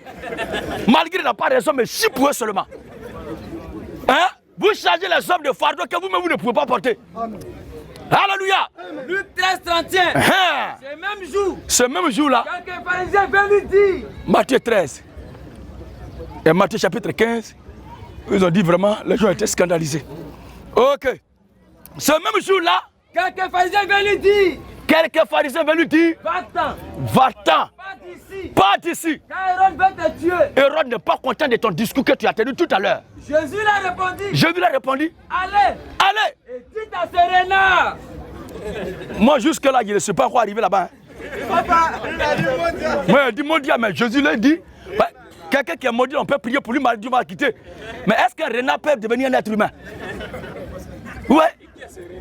Oh, le renard dont il parle, c'est Hérode.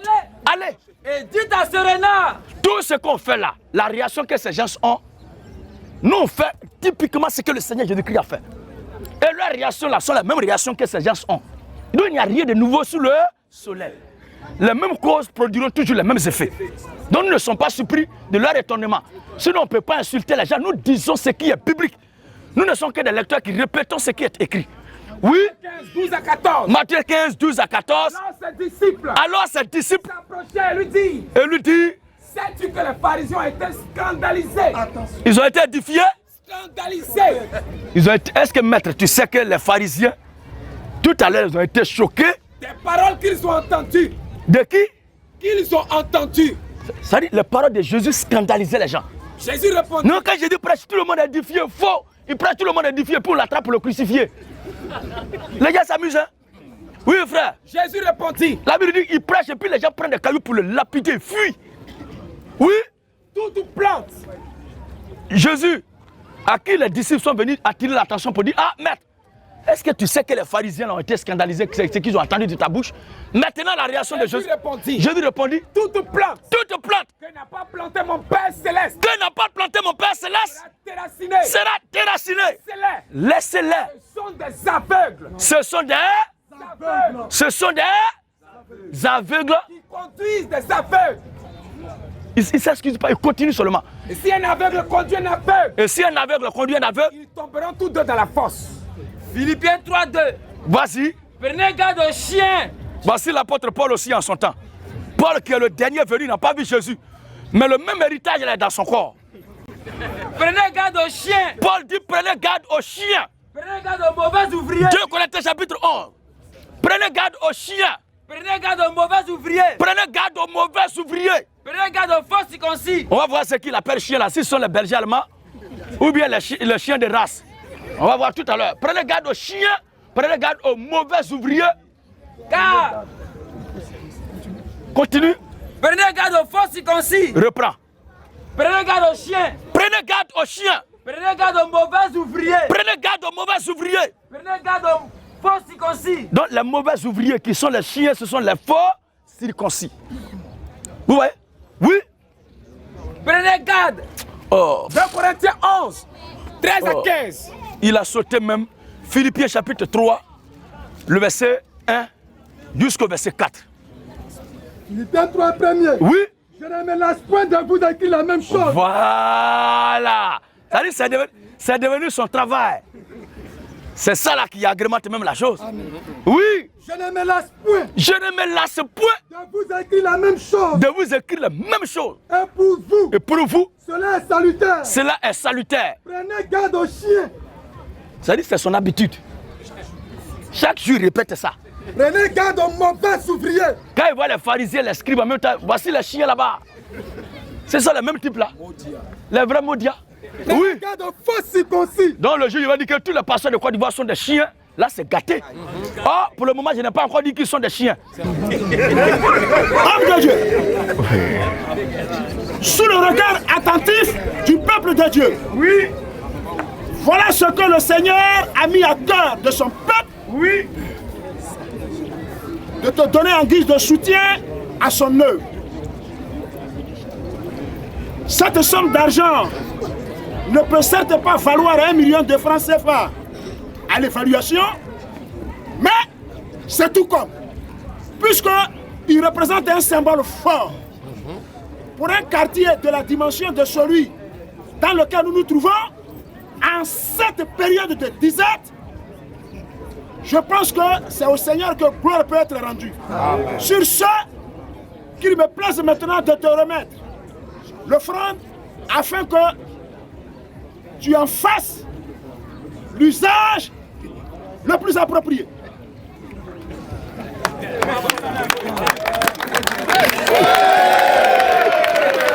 Okay, merci.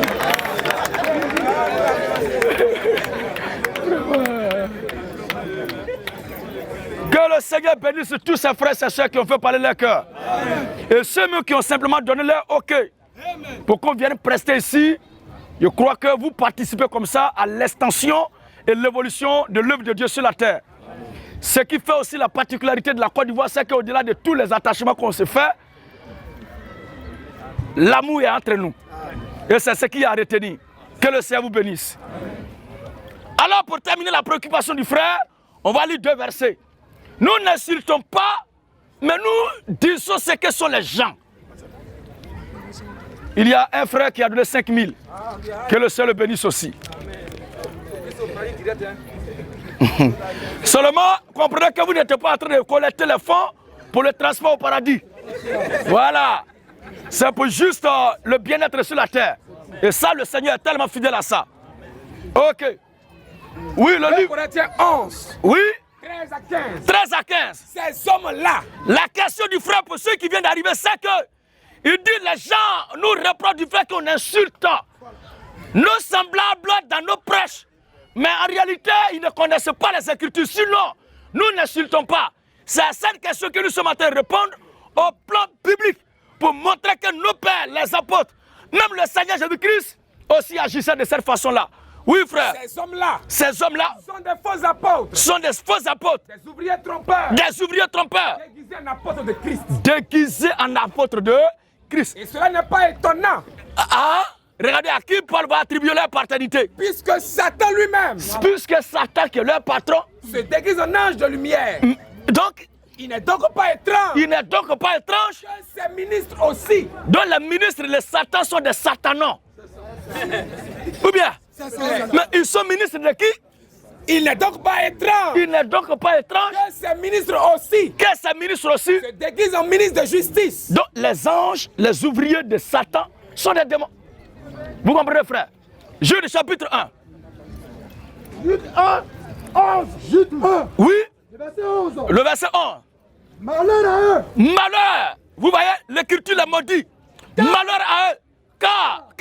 Ils ont suivi la voie de Caïn. Ils ont suivi la voie de Caïn. Ils se sont jetés pour un salaire. Ils se sont jetés pour un salaire. Dans l'égarement de Balaam. Dans l'égarement de Balaam. Ils se sont perdus. Ils se sont perdus. Par la révolte de Corée. Par la révolte de Corée. Ce sont des écueils dans vos agapes. Ce sont des écueils dans vos agapes. Faisant impudemment bonne chair. Faisant impudemment bonne chair. Se repaissant eux-mêmes. Se repaissant eux-mêmes. Ce sont des nuées sans eau. Des nuées sans eau. Poussées par des vents d'automne. Poussées par des vents d'automne. Sans fruits. Sans fruits. 2 fois morts. Ils sont 2 fois morts. Il y a les cadavres qui se promènent en ville, nous ne savons pas. Mais le Seigneur nous dit que ce sont des gens 2 fois morts. Si vous voyez les gens parler là, ce sont des gens qui sont 2 fois morts. Si vous vous voyez un groupe d'individus qui est en train de lier Satan, est-ce qu'un homme qui est mort est conscient? Est-ce qu'un cadavre est conscient? C'est parce qu'ils sont inconscients qu'ils font des choses que toi-même ça te dépasse. Ce sont des gens qui sont 2 fois morts. Oui. Des arbres d'automne sans fruits. Des arbres d'automne sans fruits. 2 fois morts. 2 fois morts. Déracinés. Déracinés. Des vagues furieuses de la mer. Hein? Rejetant l'écume. Rejetant l'écume. De leurs impuretés. De leurs impuretés. Des astres. Des astres. Errants. Auquel l'obscurité des ténèbres. Qu'est-ce qui leur est réservé? Auquel l'obscurité des ténèbres. Auquel l'obscurité des ténèbres. Leur est réservé. Voilà. Pour l'éternité. Donc ils doivent être dans l'obscurité des ténèbres. Ce sont des gens de l'obscurité. Amen. Alléluia. Amen. Alors l'évangile que nous prêchons, ce n'est pas un évangile de haine. Ce n'est pas un évangile d'injure.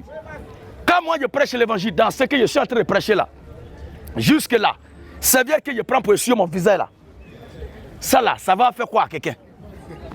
Je suis en train de parler, je transpire, je prends ça bien pour essuyer mon visage. Ils ont chargé ça sur tête. Mais regardez, depuis là, il a servi dans ça. Il a servi ta main. C'est pourquoi je lui ai demandé, mais ma serviette que j'ai dans ma main là, ça empêche ton père de monter sur ta main.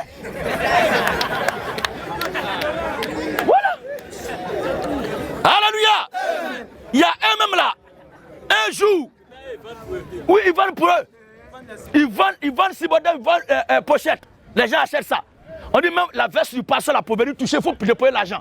Nous on a vu ça et puis les 10 000 là sont devenus comme ça en tas. Pour toucher la veste d'un voyou de l'enfer. Alléluia. Même quand j'avais porté gilet par balle, pour aller prêcher, ils ont dit, ah, il porte gilet. Mais j'ai dit, pourquoi tu portes gilet? J'ai dit, je porte gilet pour séduire ta femme, ta mère et tes soeurs. Non, vive l'amour. Alléluia. Alors, on prêche l'évangile. La façon dont je me suis habillé, ça a quoi à voir? Il y a un mec qui dit, pourquoi quand il se paye, il met très à droite? Ça là, ça a quoi à voir avec la parole de Dieu? Donc je suis là maintenant là, tout ce que je dois faire, je dois vous donner une réponse à ça. Non, on parle des Écritures.